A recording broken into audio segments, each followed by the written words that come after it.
Welcome back mga technique sa aking YouTube channel. May panibago na naman akong technique sa inyong ituturo.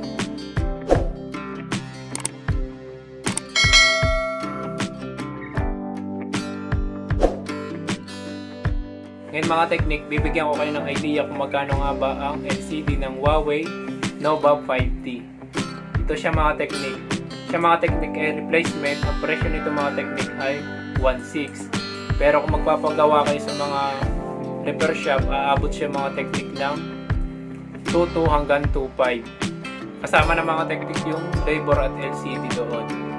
Pero mga technique doon sa presyong 2.2, hindi na kayo talo doon. Hindi siya mura, hindi siya mahal. Kumbaga, saktong presyo lang para doon sa repair ng cellphone.